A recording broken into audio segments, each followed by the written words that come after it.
धरती को इस प्रकृति ने सजाया है अपने ही रंगों से, अपने ही तरीके से।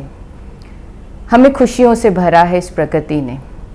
पर जब मैं भावना गुलाटी का नाम लूं तो इसी प्रकृति से लेकर उन्होंने एक नया क्रिएशन, नया इनोवेशन हम तक लेकर आए हैं। और प्रकृति सुन तुझको भी हमने सजाया है। ये है इंट्रोडक्शन भावना गुलाटी का। मोस्ट वेलकम भावना जी हमारे यहाँ पर। और मैं ये जानना चाहूँगी कि द एनग्रेव्ड स्टोर, एनग्रेव्ड ये वर्ड भी बहुत प्यारा है, मतलब एक्चुअल आपके वर्क को एनहांस कर रहा है, एम्फसाइज कर रहा है। तो what is the engraved store? Engraved store actually मेरा सपनों की दुनिया कह सकती हूँ मैं, क्योंकि मैंने अपनी स्टार्टिंग जर्नी काफ़ी सारी टेक्सटाइल डिज़ाइन के अंदर की और अपने काफ़ी कॉलेजेस में पढ़ाया, एक्सपोर्ट हाउसेज में काम किया। उसके बाद में लगने लगा 25-26 साल के बाद कि मेरे को खुद का अपना कुछ एवेंचर करना चाहिए, कुछ अच्छा सा ऐसा इनोवेशन क्रिएट करना चाहिए जो सबके काम आए। सबसे ज़्यादा ज़रूरत होती है ट्रांसफरेबल जॉब वालों को, कि उनको कुछ भी ऐसी चीज़ बाज़ार में नहीं मिलती कि जो एक जगह से दूसरी जगह चीज़ों को ट्रांसपोर्ट कर पाए अपने लिए ईजीली। क्योंकि हर चीज़ को ले जाने के लिए उनको किसी न किसी कारपेंटर की या कोई अलग से किसी पर्सन की नीड होती है कि वो उनका सारा सामान डिसमेंटल करे, फिर ढंग से पैक करे और फिर उनका शिपमेंट करे। और उसके अंदर काफ़ी सारा ब्रेकेज उनका हो जाता है। कोई भी फर्नीचर की बात करें तो हम उसी लिए मैंने सब चीज़ों को ध्यान में रखते हुए इंटरलॉकिंग सिस्टम के ऊपर अपने प्रोडक्ट का डेवलपमेंट किया। तो ये मेरा इनग्रेव्ड के अंदर है कि मैंने अपना जो प्रोडक्ट मटेरियल है वो भी मेरा रिसाइकलेबल है, सस्टेनेबल है। यहाँ पर मैं प्रकृति के साथ में भी कोई खिलवाड़ नहीं करती हूँ, क्योंकि जो प्रकृति ने हमें दिया है वो ट्री वो बहुत खूबसूरत है। प्रकृति के लिए प्रकृति नियामत है, जिसके लिए हमारे पास सब सनलाइट है, फूड है, बारिश है। अगर हम इन्हीं को काटते जाएंगे, दोबारा रीप्लांट नहीं करेंगे तो एक दिन सूखा हो जाएगा, हमारे पास पानी भी नहीं बचेंगे, ना जीव जंतु जंगली जानवर कुछ भी नहीं बचेंगे। जो हमारे पेड़ होते हैं उनकी एक सर्टेन लाइफ होती है, उसके बाद में वो पेड़ सूख जाते हैं जो, और उनसे जो फर्नीचर बनता है उनके लेफ्ट ओवर पार्टिकल्स होते हैं, उनसे कंप्रेस करके बोर्ड बनाया जाता है। मतलब ये पूरा वुड से ही कंप्रेस कर तो वुड के जो फाइबर्स होते हैं लेफ्ट ओवर, जो फर्नीचर इमारती लकड़ियां होती हैं, कुछ प्लांट्स ऐसे होते हैं, कुछ ट्री ऐसे होते हैं जो फर्नीचर के लिए ही प्लांट किए जाते हैं। जैसे चीड़ की लकड़ी होती है, सागवान की लकड़ी होती है, वो फर्नीचर के लिए होती है। और उनके लिए जब फॉरेस्ट होता है तो वहाँ पर इतने चीड़ के प्लांट होते हैं, जब उनको पाइन ट्रीज को कट करते हैं तो उसके अगेंस्ट में डबल पाइन ट्रीज की वो पैदावार करते हैं। तो वहाँ पर उनका वो साइकिल चलता चला जाता है। तो वो पाइन ट्रीज से वो पाइन वुड बनाते हैं। साथ में जब वो वुड कटिंग करते हैं फर्नीचर के लिए, जो उसके लेफ्ट ओवर पार्टिकल्स होते हैं उससे कंप्रेस करके बोर्ड बनाए जाते हैं अलग अलग थिकनेस में। थिकनेस उनकी स्टार्ट करते हैं 2 mm से।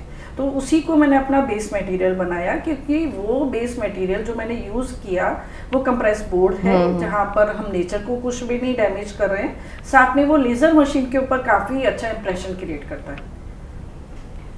मतलब और ये जो डिज़ाइन वाला जो चीज़ होती है, तो व्हाट हाउ यू मतलब वो इम्प्रेशंस डिज़ाइंस करवाना, क्योंकि कंप्रेस आप बोल रहे हैं, तो वो डिज़ाइंस किस तरह से आप कंप्रेस करके बोर्ड आता है, वो 4x8 फीट का आता है।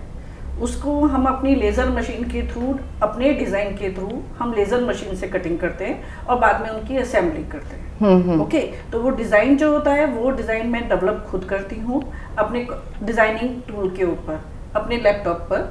तो वो डिज़ाइन क्रिएट करती हूँ डिज़ाइनिंग सॉफ्टवेयर पे, और वो designing software laser machine support करती है और वो कट करती है, इंग्रेव करती है, लाइन मार्क करती है ना।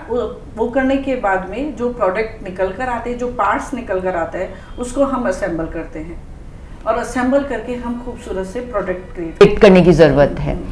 तो वो मोमेंट कैसा था? देखिएगा, मैं सारी स्टडी मेरी बीकानेर की है, मैं बीकानेर से बिलोंग करती हूँ। मैंने आफ्टर ग्रेजुएशन जो अपना टेक्निकल बोर्ड है, उस टाइम 1988 के अंदर उसने नए कोर्स लॉन्च किए थे। जयपुर में चल रहे थे और राजस्थान में कहीं नहीं चल रहे थे, उन्होंने बीकानेर में भी लॉन्च किए। तब लगा, क्योंकि मैं एमएससी जूलॉजी में एडमिशन लेने गई थी, एमएससी जूलॉजी की लाइन में लगी हुई थी, पर मेरे को दिमाग में था कि मुझे चीराफाड़ी नहीं करनी।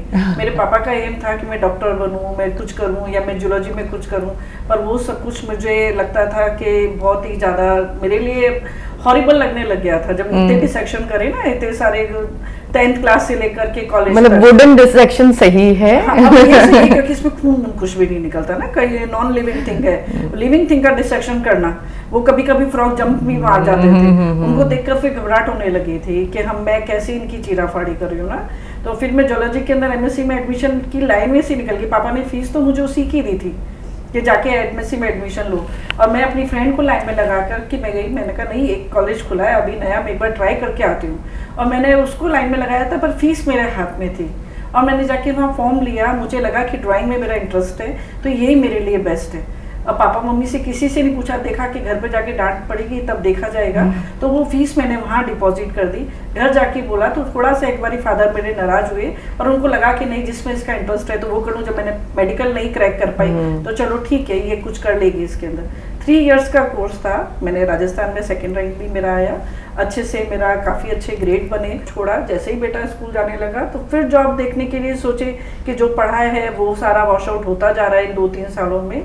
कॉलेज की जॉब ज्यादा बेटर लगी कि पार्ट टाइम भी है, बेटा स्कूल जाएगा, मतलब इस वक्त साथ साथ क्रिएटिविटी तो बनी ही रहेगी।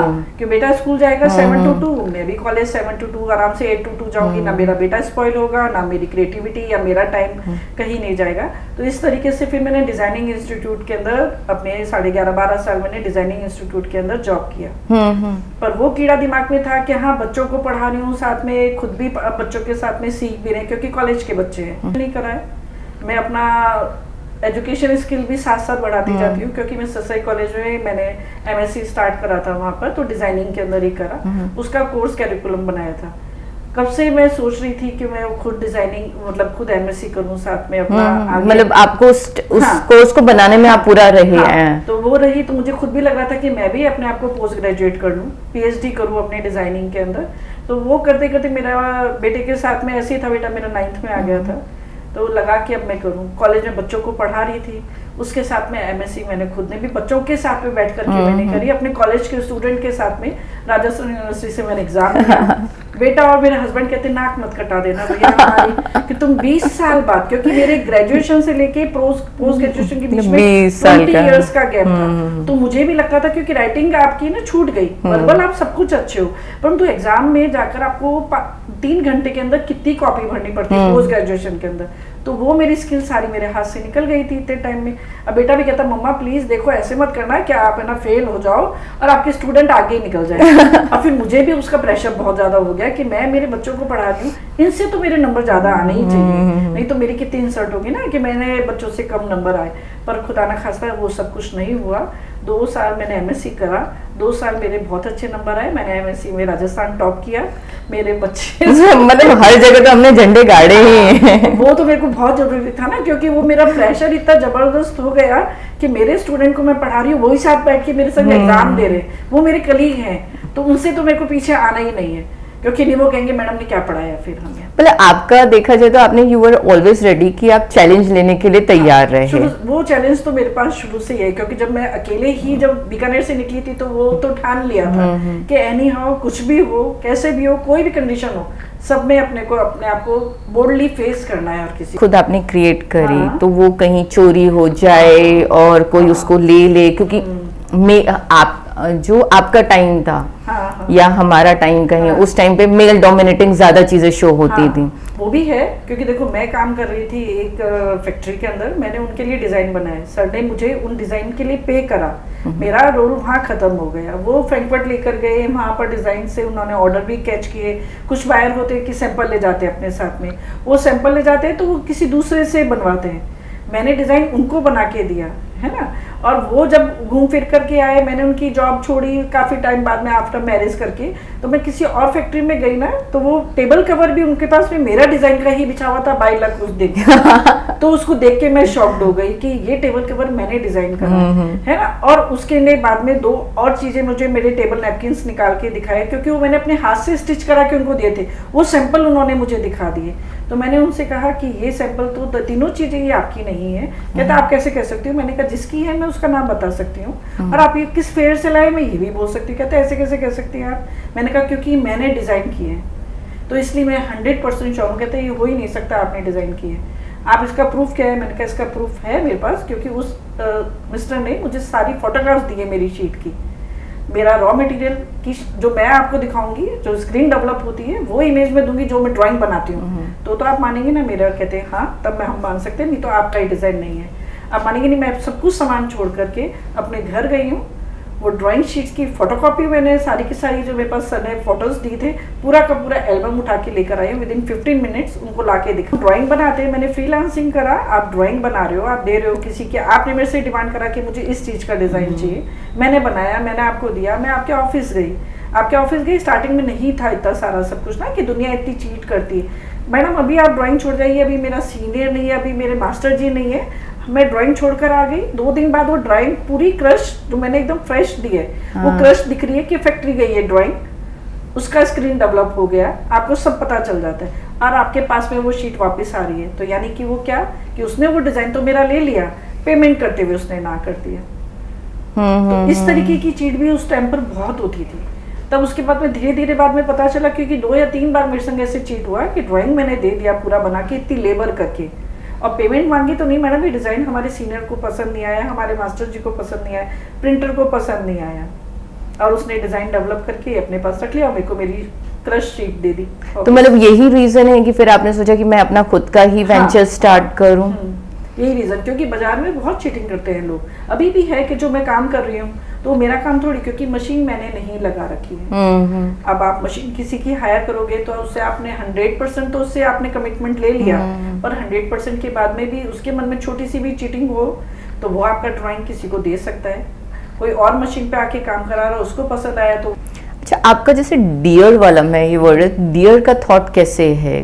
डियर का थॉट ऐसे नहीं, मैंने डियर अकेला डियर नहीं बनाया, मैंने सारे एनिमल्स बनाए। एनिमल सब पर है। क्योंकि मैं को थोड़ा सा एनिमल लवर थी, बचपन में मेरे पास थे, रैबिट भी था, डॉग भी था, तो वो मुझे अच्छे लगते थे, और लगता था कि आप जो भी फर्नीचर है वो आपका या तो रेक्टेंगुलर है या स्क्वायर है, उसमें कोई शेप नहीं है, सब के सब वो बॉक्स शेप के अंदर ही है। तो आप कुछ एनिमल पे ट्राई करिए, क्योंकि मैं जब अपन गूगल सर्च करते हैं तब थोड़ा थोड़ा मैं भी सर्च करने लगी थी उस टाइम पर कि आप इंटरनेट सर्च करिए, और चाइना काफ़ी सारे इस तरीके के आर्टिकल बनाता था, केवल चाइना के लिए ही, यहाँ इंडिया में नहीं आते थे। तो मेरे को लगा इंडिया के लिए ये सब चीज़ें नहीं है, वो चाइना वाले लोग स्क्रू लगाते थे। मैंने कहा मैं बिना स्क्रू के बनाऊंगी कि DIY, क्या आप इजीली कोई भी असेंबल कर सकता है, और आपका वो सेंटर पीस भी बनेगा घर का। आपने अपनी छोटी बुक शेल्फ की जैसे भी यूज़ कर ली, कॉफ़ी टेबल की, काऊ भी है मेरे पास, शीप भी है, डॉग भी है, और रैबिट भी है, और इस तरीके से मैंने डियर भी बनाया, कुछ फ्रूट शेप में बनाए, कुछ लेडी फिगर के बनाए, हॉर्स भी बनाया, अपना जिराफ बेबी भी बनाया। तो उस तरीके से सारे एनिमल बनाए कि आप अपने घर के अंदर एज ए एनिमल उनको स्पेस दें और उनसे प्यार करना सीखें, और बच्चों को भी सिखाएं। और ये कैसे मूव हुआ एक्सपोर्ट, क्योंकि यूर इवन एक्सपोर्टिंग, या इंडिया में कितनी डिमांड आपको फील हो रही है? इंडिया में भी काफ़ी अच्छा है, क्योंकि मैंने अपना 2016 में मैंने अपना कंपनी फॉर्म स्टार्ट किया। 2016 से लेकर आज दिन तक मैं धीरे धीरे ग्रेजुअली बढ़ रही हूँ, क्योंकि मैंने बहुत लंबा चौड़ा हाथ पैर नहीं मारा, ना मेरे पास बहुत बड़ी टीम है, ना मैंने ज़्यादा एडवर्टीजमेंट पे पैसा लगाया। 4-5 एग्जीबिशन करने गई, तो एग्जीबिशन के अंदर लोगों ने काफ़ी अच्छे से मेरे प्रोडक्ट को सराहा, देखा कि हाँ कुछ नया इनोवेटिव है, आप कस्टमाइज भी करा सकते हो। तो उसी तरीके से वहाँ पर जब आप एग्जीबिशन में जाते हो तो मेरा पर्पस सेलिंग नहीं होता है, वहाँ पर हम लोग केवल एक प्रेजेंटेशन के तरीके से जाते हैं। तो वहाँ पर आपको बल्क बायर इंडिया के भी मिलते हैं, डोमेस्टिक बायर भी, और इंटरनेशनल भी मिलते हैं। उसी से मेरी धीरे धीरे करके चेन बनती चली गई, और मुझे इसी तरीके से बल्क ऑर्डर भी मिले, मेरे को एक्सपोर्ट के भी ऑर्डर मेरे को एग्जीबिशन के थ्रू ही मिले।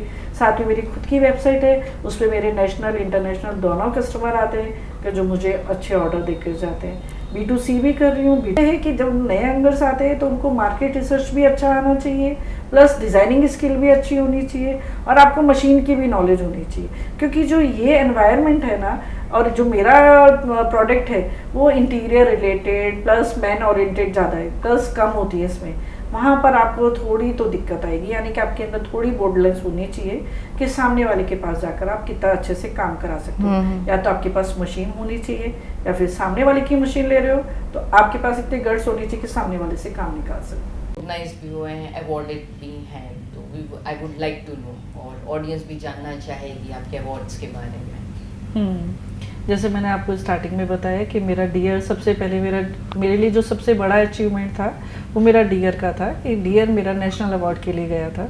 कोरोना के बीच में ही मैं डीआर अपना डिपॉजिट करके आई थी, और फिर कोरोना आ गया, बीच में अवार्ड्स का भी सारा इधर उधर हो गया, तो थर्ड राउंड तक, सेकंड राउंड तक मेरा डीआर चला गया था। उसके बाद में उस राउंड का क्या हुआ आगे कुछ भी अभी तक रिजल्ट नहीं आया, तो अभी तक भी वो उसका रिजल्ट अवेटेड ही पड़ा हुआ है, या फिर वो स्पॉइल हो गया, तो फिर मैंने आगे जानकारी नहीं ली। पर मेरे लिए वहाँ तक मेरा डीआर गया, वो भी मेरे लिए बहुत बड़ी बात है।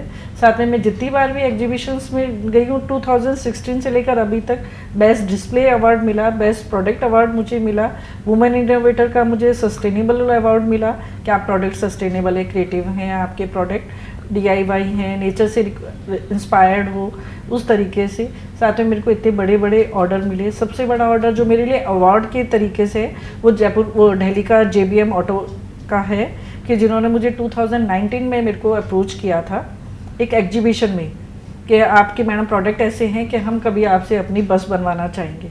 मैंने कहा ओके। उन्होंने जनवरी में मुझे अप्रोच किया था एग्जीबिशन के गुजरात के अंदर, और आते आते उन्होंने मुझे अक्टूबर के अंदर, मैंने उनको 2 बार 3 बार फ़ोन किया, तो उन्होंने रैंडमली मेरे से बसेस बनवाई और मैंने बना के दी। उनको चाहिए था कि मल्टी फंक्शन बस बना के दे, मैंने अपने प्रोडक्ट के अकॉर्डिंग उनको बना के दी। लास्ट में आते आते अक्टूबर एंड तक आते आते कहते मैडम आपकी ये बस नहीं चाहिए, क्योंकि मेरी बस में मैंने उनको क्रिएटिविटी दिखाया कि हम आपको क्वेस्टर भी दे रहे हैं, विजिटिंग कार्ड होल्डर भी दे रहे हैं, पेन पेंसिल होल्डर भी दे रहे हैं एक बस के अंदर। कहते नहीं मैडम ये हमारी बस को रिफ्लेक्ट नहीं कर रही है, हमारी नई बस हम लॉन्च कर रहे हैं, इलेक्ट्रॉनिक बस, ई बस लॉन्च कर रहे हैं, जो नितिन गडकरी लॉन्च करवा रहे थे उस टाइम 2020 में लॉन्च हुआ था सब जगह। फर्स्ट वो ई बस उन्होंने लॉन्च किया था कि मैडम ये रहा हमारा बस का पिक्चर, हमारे ये 10 मीटर की बस है, 11.5 मीटर की बस है, आप इसको अपने स्केल पर हमें 10, 10.5, 11 इंच के अंदर लाके दे दीजिए। उन्होंने केवल फोटोग्राफ दिया था, उस फोटोग्राफ से मैंने उनकी डमी बस बनाई थी। 3-4 बार अप्रूवल के अंदर उनकी बस मेरी अप्रूव हो गई। उन्होंने मुझे 300 पीस उस बस के एज अ प्रोटोटाइप ऑर्डर दिया था कि आप हमको मोमेंटो की जैसे बस बना के देंगी, कि बस उस एक्रेलिक बॉक्स के अंदर हमारी सेट करके देंगी, क्योंकि हम इको फ्रेंडली प्रोडक्ट अपने कस्टमर को, अपने VIPs को मिनिस्ट्री में हमारी ई बस गिफ्ट करना चाह रहे हैं। और उन्होंने ऑटो फेयर अपना 2 साल में एक बार लगता है ग्रेटर नोएडा, तो 2020 में ऑटो फेयर लगा था, तब उन्होंने मेरी वो ई बस अपने सब कस्टमर्स, जो उनके बड़े कस्टमर बाहर से भी आते हैं, यहाँ की जितनी मिनिस्ट्री थी, state ministry, central ministry, transport ministry, उन सबको गिफ्ट किया और सबने बहुत अप्रिशिएट किया। उसके बाद में सेकंड, अभी रिसेंटली ऑटो फेयर हमेशा Feb-March में होता है, इस बार जनवरी में हुआ था संक्रांत से पहले, और उन्होंने मुझे दिसंबर में अप्रोच किया था कि मैडम हम अपनी ई बस को लग्जरी ई बस लॉन्च कर रहे हैं, हमारे पास टाइम बड़ा शॉर्ट है, परंतु आप हमें पता है कि आप हमें कर देंगी।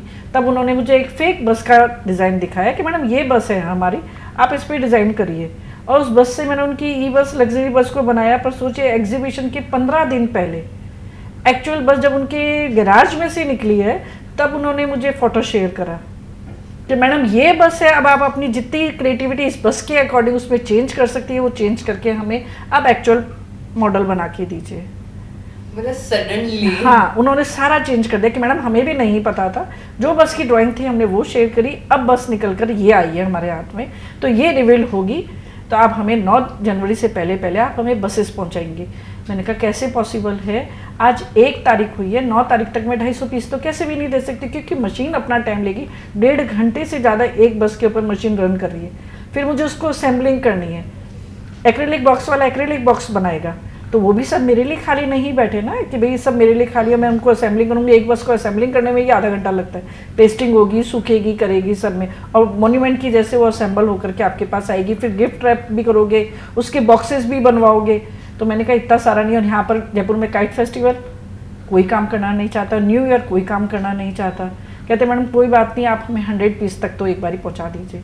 मैंने कैसे न कैसे करके उनका एक वीक में डे नाइट बैठ करके इतना सब लोगों को हड़काया, सबको काम कराने के लिए कि काम करके मुझे 1 वीक तक चाहिए। अपने हस्बैंड को मुझे नाइट में निकालना पड़ा।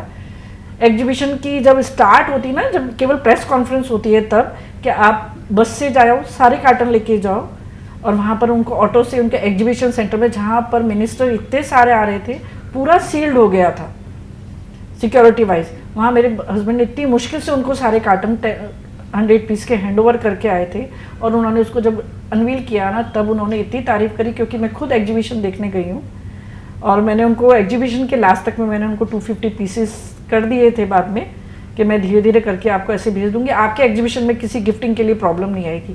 तो उन्होंने इतनी तारीफ करी तो मुझे भी लगा कि सेकंड टाइम भी इतनी बड़ी कंपनी ने मुझे याद रखा। थर्ड टाइम फिर उन्होंने वापस मुझे कांटेक्ट किया कि मैडम ये इंडिगो वालों को इतनी बस पसंद आई कि आप इसको इंडिगो कलर में कर दीजिए। तो उनको मैंने 5-6 पीस इंडिगो कलर में करके दिए कि आप उनके लिए सैंपल बना दीजिए, क्योंकि वो अपने डेस्क पे इंडिगो, क्योंकि इंडिगो एयरलाइंस दिल्ली पर वो बस चला रहे हैं एयरपोर्ट पे, कि उनको अपनी बस ब्लू कलर में चाहिए। तो मैंने वो करके दी। इसी तरीके मेरे पास लिमिटेड फॉर्म के मेरे बड़े जो कस्टमर हैं वो लिमिटेड फॉर्म के ही हैं अधिकतर, जो मुझे जो बल्क में मुझे साल में 1 बार 2 बार मुझे ऑर्डर देते हैं अच्छे से। तो मुझे इस तरीके के जो रिवार्ड मिलते हैं ना, तो उससे मैं बहुत खुश होती है। इसी तरीके से मैं जब फेयर में गई थी अभी लास्ट टाइम अगस्त के अंदर, तो वहाँ पे मुझे दुबई का कस्टमर मिला था। 2-3 बार मैं छोटे छोटे शिपमेंट भेज चुकी हूँ बाहर एक्सपोर्ट के, तो वो बहुत बड़े नहीं थे। पर इस बार मैंने जब दुबई के लिए एक्सपोर्ट करा तो वो मेरे लिए भी था कि वो कस्टमर, क्योंकि वो मेरा बहुत सारा टाइम, मेरा एग्जीबिशन में 2 बार 3 बार मेरा टाइम ले गया, आधा 1-1 घंटा मेरे से कन्वर्सेशन करके। तो मुझे लगा शायद ये नहीं करेगा, केवल ऐसे ही पका के गया। उसका 1-1.5 महीने बाद फ़ोन आया कि मैडम जी मुझे आपसे काम कराना है, मेरी कंपनी के नाम करके आपके इतने सारे प्रोडक्ट हैं। उसने मेरे SKUs 17-18 SKUs पे अपनी कंपनी का नाम इनग्रेव करके मेरे से अच्छा ऑर्डर दे करके मेरा दिल खुश कर दिया। मैंने कहा लगा चला 3 घंटे मेरे लिए एग्जीबिशन में, क्योंकि एग्जीबिशन में आपका 1-1 मिनट कीमती होता है ना, कि आप एक कस्टमर के साथ में आप 3 घंटे लगा दोगे तो और कस्टमर तो सारे आपके सामने से ही जा रहे हैं। तब लगता था कि नहीं वो जा रहा है तो वो भी मेरे काम का हो सकता है। और वो भाई साहब मेरे से लगे हुए थे, ऐसे नहीं ऐसे नहीं ऐसे करके समझाने। मैंने कहा जब आप ऑर्डर फाइनल करेंगे तब समझ लेंगे सारी चीज़ें। नहीं मैडम अभी सुनिए आप। और उसने इतना सेटिस्फैक्ट्री उसको लगाना कि उसने मुझे 2 बार ऑर्डर दिए।